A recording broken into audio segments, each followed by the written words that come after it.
கிளிநொச்சியில் விளையாட்டு பயிற்றுனர் 16 சிறுவர்களை தகாத முறைக்கு உட்படுத்திய சம்பவம் பெரும் சர்ச்சைகளை ஏற்படுத்திய நிலையில் முதற்கட்டமாக நீதிமன்றம் அதிரடி உத்தரவு ஒன்றினை பிறப்பித்திருக்கின்றது. இதன் பின்னணியில் என்ன நடந்தது, இது தொடர்பாக முழுமையாக இந்த செய்தி தொகுப்பிலே பார்க்க இருக்கின்றோம். இது ஒரு எச்சரிக்கை தகவலாகவும் அதேவேளை விழிப்புணர்வு தகவலாகவும் அமையும். இதை முழுவதுமாக பாருங்கள். அதற்கு முதல் ஜேகே ரிப்போர்ட் எனப்படுகின்ற இந்த யூடியூப் சேனலை சப்ஸ்கிரைப் செய்து கொள்வதோடு தொடர்ந்து அருகில் இருக்கின்ற பெல் பட்டனை கிளிக் செய்வதன் ஊடாக நான் போடுகின்ற ஒவ்வொரு காணொளிகளையும் உடனுக்குடன் நீங்கள் பார்த்து கொள்ள முடியும். தற்பொழுது விடயத்திற்கு செல்லலாம். நான் நடராசா ஜெயகாந்தன். கிளிநொச்சியில் 16 சிறுவர்கள் தகாத முறைக்கு உட்படுத்தப்பட்ட சம்பவங்கள் தொடர்பாக கடந்த சில தினங்களாக பேசப்பட்டு வருகின்றது.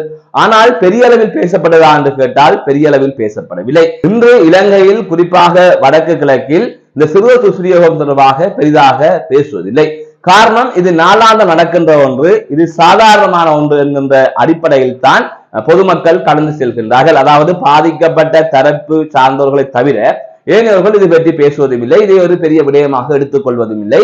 இது இந்த சமூகத்தின் ஆபத்தான ஒரு போக்கு, ஒரு அபாயமான ஒரு போக்கு என்பதை நான் பலமுறை வலியுறுத்தி வந்திருக்கிறேன். எனவே இவையெல்லாம் தவிர்க்க முடியாதது, இல்லது நாளாண்டு நடக்கின்ற ஒரு விடயம் என்பது போல இந்த சம்பவங்கள் அதிகரித்ததன் விளைவாக இதை பெரிதாக ஒருத்தரும் எடுத்துக்கொள்வதில்லை என்பதுதான் என்னுடைய கருத்தாக இருக்கிறது. ஆனால் அதனை அப்படியே விட்டுவிட முடியாது.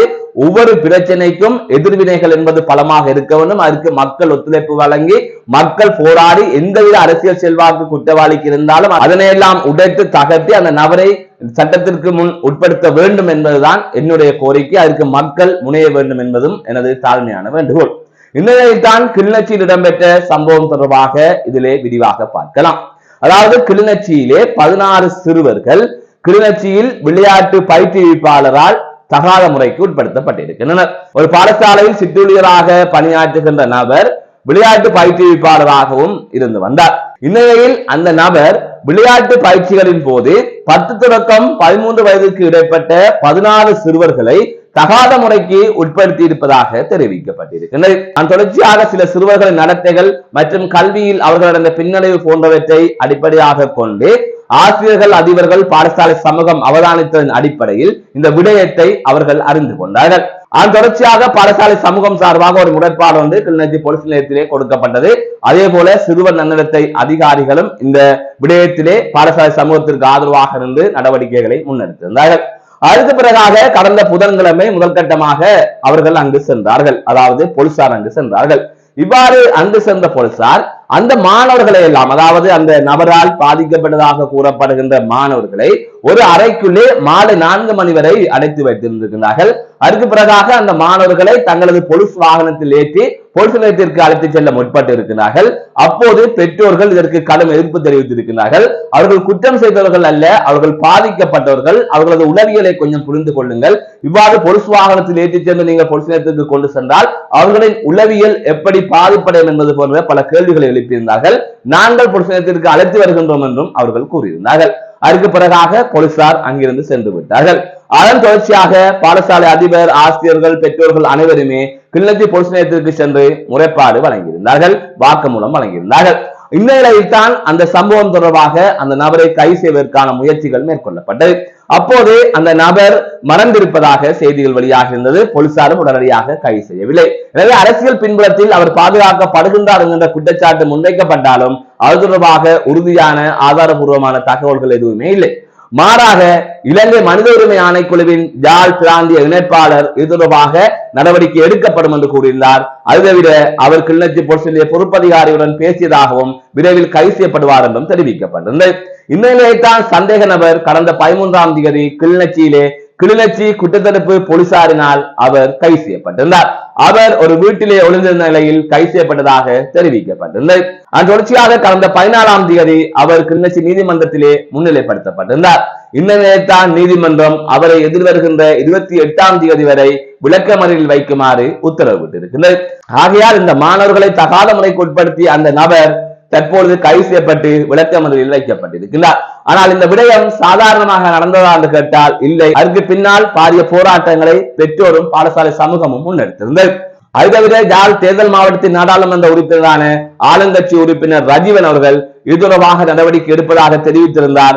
அது தவிர இது தொடர்பாக ஒரு கடிதம் ஒன்றை சம்பந்தப்பட்ட அனைத்து அதிகாரிகளுக்கும் அனுப்பி வைத்திருந்தார். இந்த விடயத்தில் அனைத்து பொது தரப்புகளுமே கடைசியில் ஒன்றிணைந்தன. அதன் எதிரொலியாகத்தான் இங்கு நீதி கிடைத்திருக்கின்றது. ஆனால் இயல்பாக இது கிடைத்ததா என்று கேட்டால் கிடைக்கவில்லை. ஆனால் இயல்பாகவே போலீசார் தீவிரம் காட்டி இந்த பிரச்சனைக்கான நீதியை பெற்றுக் கொடுத்திருக்க வேண்டும். ஆனால் அதை அவர்கள் செய்யவில்லை என்று பெற்றோர் தரப்பிலிருந்து குற்றம் சாட்டப்படுகின்றது. அதனால் 16 மாணவர்கள் இவ்வாறு தகாத முறைக்கு உட்படுத்திய போதே இது பெரிதாக பேசப்பட வேண்டிய விடயம்.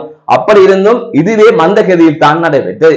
ஆனால் இதேவேளை ஒரு நபரோ ஒரு மாணவனோ ஒரு மாணவியோ ஒரு சிறுவனோ சிறுமியோ பாதிக்கப்படுகின்ற போது அதுக்கான நீதி கிடைக்குமா என்று கேட்டால் கிடைக்காது என்பதற்கு இது ஒரு முன்னுதாரணமாக இருக்கின்றது. ஆகையால் தான் இந்த விடயம் தொடர்பாக பொலிஸ் தரப்புக்கும் ஏனைய தரப்புக்கும் கூற வேண்டியிருக்கின்றது.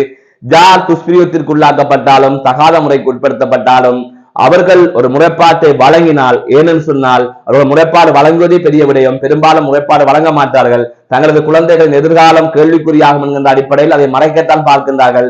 100க்கு 95% பெற்றோர்கள் பிள்ளைகள் துஷ்பிரயோகத்திற்கு உள்ளாக்கப்பட்டாலும் மறைக்கின்றார்கள். அதனை மீறி 5% தான் முறைப்பாடு கொடுக்க வருகின்றார்கள். அப்படி கொடுக்க வருகின்ற போது அவர்களின் முறைப்பாட்டுக்கு மதிப்பளித்து துரித கதியிலே அது தொடர்பான நடவடிக்கை எடுக்க வேண்டும். அதற்கு பின்பாக எவ்வளவு அரசியல் செல்வாக்கு இருந்தாலும் அதை பற்றி யோசிக்க கூடாது. இது தொடர்பாக தீவிரமாக அவர்கள் நடவடிக்கையை முன்னெடுக்க வேண்டும் என்பதுதான் பொதுமக்களின் கருத்தாக இருக்கின்றது. ஆகையால் இவ்வாறான விடயங்களை எல்லாம் இலகுவாக கடந்து செல்ல முடியாது, இலகுவாக தவித்து விட்டு போக முடியாது. எனவே சட்டம் சரியான முறையில் செயற்பட வேண்டும் என்பதுதான் பலரது கோரிக்கையாக இருக்கின்றது. மீண்டும் ஒரு காணொலி சந்திக்கின்றேன். நான் நடராசா ஜெயகாந்த். கனிஷ்டா பள்ளிக்கூடம் கிளிநொச்சி மகாவித்தியாலயத்தில் ஒரு சின்ன ஒரு பிரச்சனை நடந்தது. அதில் இன்றைக்கு எந்த ஒரு மகனும் இதில் இன்வால்வ் ஆயினது. என்னன்னு சொன்னால், இன்றைக்கு கோச் ஒரு ஆள், கிரிக்கெட் ஃபுட்பால் கோச் ஒரு ஆள், அவருக்கு பேர் அலன். அவர் ஒரு சின்ன பிள்ளைகள், அதாவது பிள்ளைகளை வன்புணர்வு, அதாவது என்ன சொல்றது, பிள்ளைகள ஒரு கேவலமான செயற்பாடு, குழந்தைகளை நாங்கள் நம்பி விடைக்குள்ள அது ஒரு கேவலமான செயற்பாடு செய்து பிள்ளைகள் சட்டியான கஷ்டப்பட்ட நிலையும் அதுக்குள்ள பேரண்ட்ஸ்கிட்டையும் சொல்ல விட்டதில்ல. அந்த ஒரு பிரச்சனையை பேரண்ட்ஸ்கிட்ட சொல்ல இல்லாம அது திருப்பி ஒவ்வொரு பிள்ளையும் சின்ன சின்ன சொல்ல நாங்களும் சரி சார் தானே, சார் ஒரு கட்டி பிடிக்கிறது ஒரு சாதாரணமான ஒரு செயற்பாடு. அப்ப சார் கட்டி பிடிக்க நாங்க அதை யோசிக்க மாட்டோம். என்னண்டு சரி ஓகே அது சார் தானே கட்டி பிடிக்கிறாரு, நாங்க அது ஒரு சாதாரணமா தான் விடுவோம். ஏன்னா நாங்க நம்பி தான் பிள்ளைல விடுறோம். சார் டீச்சர்ஸை நம்பி தான் நாங்க பிள்ளைல விடுறோம். அவ எத்தனையோ மனத்தியாள். அப்படியான நிலையில அலன் இப்படி செஞ்சது சரியான ஒரு தவறு. அது மட்டும் இல்லாம கடைசியா இப்ப நடந்த சம்பவம் இவ்வளவு இஷ்யூ வரதுக்கு ஒரே ஒரு ரீசன் ஒன்று, இதுல இந்த மகனும் இதுல இன்வால்வ் ஆகினதால நான் சொல்றேன். இன்றைக்கு நான் இப்ப பள்ளிக்கூடம் நான் இந்த வாக்குமூலம் கொடுக்குறேன். இது எவ்வளவு பிரச்சனை பரவாயில்லன்னு தான் கொடுக்குறேன். ஏன்னா இதே மாதிரி இனி ஒரு பொம்பளை பிள்ளை பாதிக்கப்பட்டிருந்தா இதுல எவ்வளவு பிரச்சனை நடந்திருக்குமென்று இதுல பாக்குற ஆட்களுக்கும் தெரியும். அதே மாதிரி இனி வரப்போற சம்பவத்தை தடுக்கணும்னு நாங்க இதுக்கு கட்டாயம் ஒரு முடிவு எடுக்கணும். இப்படி எவ்வளவோ நடந்துட்டு இதுக்கு மிஞ்சி எதுவுமே நடக்கக்கூடாதுன்னு சொன்னா நீங்க கட்டாயம் இதுக்கு ஒரு முடிவு எடுத்தே ஆகணும். இன்றைக்கு தப்பா ஒரு பிள்ளையோட செயற்பட்டதால அந்த பிள்ளை போய் பேரண்ட்ஸ் கிட்ட சொல்லி அதுக்கு ஒரு கேவலமான செயற்பாடு, இதை விட மோசமா யாருக்கும் நடக்காது. அப்படி ஒரு செயற்பாடு செஞ்சு அந்த பிள்ளை போய் தாயிட்டு சொல்லி, தாய் கனிஷ்ட மகாவித்தியாலயம், கிளிநொச்சி மகாவித்தியாலயம் ஒரு ஃபேமஸான பாடசாலை, அந்த பாடசாலையில பிரின்சிபல்கிட்ட சொல்லி அந்த பிரின்சிபல் மூலம் போலீஸுக்கு நியூஸ் போய் போலீஸ் ஒரு மக்களாகவும் பார்க்கல, சிறுவர்களாகவும் பார்க்கல. அப்படி ஒரு நிலையில இங்க அதாவது கனிஷ்டா மகாவித்தியாலயத்துக்குள்ள போலீஸின் வாகனத்தை கொண்டு விட்டு பிள்ளைகள் அவளத்தையுமே ஒரு ரூமுக்குள்ள போட்டு போலீஸ் வச்சுக்கிறான். பிள்ளைகள் அளவுல 1:30 இருந்து இப்ப இத்தனை மணின்னு உங்களுக்கே தெரியும், 4:30 மணி மட்டும் போலீஸ் நிக்கிறான். என்ன ரிப்போர்ட்டர் வீடியோ எடுக்க சொன்னவர், அதால நான் வீடியோ எடுத்தேன். வீடியோ எடுக்க பிள்ளைகளை உள்ளுக்கு எந்த பிள்ளைய நான் ரூமுக்கு 2 இழுக்க போலீஸ் என் போனை பறிச்சுட்டு என்ன அடிச்சவர் இந்த கையை பாருங்க, கை கண்டி இருக்கு சரி, என்ன இழுத்து பிடிச்சிட்டு எனக்கு அடிக்க கை ஓங்கினவர், என் போனை பறிச்சு உடைக்க வந்தவர். சரியா, அதான் நடந்த சம்பவம். இப்படி முழு பெற்றோருக்குமே சம்பவம் நடந்தது. சரி, இதுக்கு நீங்க கட்டாயம் சார் ஒரு ஆக்ஷன் எடுத்தே ஆகணும். இது எவ்வளவு மினிஸ்ட்ரிக்கு போனாலும் எனக்கு எந்த பிரச்சனையுமே இல்லை, நான் வாக்குமூலம் கொடுப்பேன். இப்படி எந்த ஒரு சம்பவமே பொம்பளை பிள்ளை, இது ஒரு ஆம்பளை பிள்ளைக்கு நடந்திருக்கு. இதுவே எங்களோட ஒரு பொம்பளை பிள்ளைக்கு நடந்திருந்தா ஒவ்வொரு தடவை உங்களோட மனநிலையில யோசிச்சு பாருங்க. ஒரு பொம்பளை பிள்ளைக்கு நடந்திருந்தா எப்படிப்பட்ட ஒரு சூழ்நிலையில இருந்திருப்பீங்கன்னு உங்களோட மனநிலையால யோசிச்சு இதுக்கான ஒரு முடிவு எங்களை கட்டாயம் வேணும். எங்களோட பிள்ளைகளை பாதுகாக்கிறது பேரண்ட்ஸுக்கு, வீட்டுல பேரண்ட்ஸ்ன்றா அதுவே பாடசாலையில எங்களுக்கு சமூகம் டீச்சர்ஸ்ன்றதான், அதை நம்பிதான் நாங்க விடுறோம். அதால இதுக்கான ஒரு முடிவு எடுத்து தரணும் மிகவும் தாழ்மையாக கேட்டுக்கொள்ளும். குற்றவாளி அரெஸ்ட் பண்ணாம, இதை விட குற்றவாளியை அரெஸ்ட் பண்ணாம நாங்க இந்த பிரச்சனையை விடக்கூடாது. ஏன்னா குற்றவாளியை அரெஸ்ட் பண்ணாட்டி இதுக்கு மேலையும் அவர் எவ்வளவோ பிரச்சனை மீண்டும் மீண்டும் செய்து கொண்டே இருப்பார்.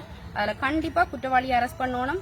முறைப்படி இது குற்றவாளியை அரெஸ்ட் பண்ணி விசாரிக்க வேண்டிய இடத்துல பிள்ளைகளை ஒரு கைதியா விசாரிச்சிருக்கணும்.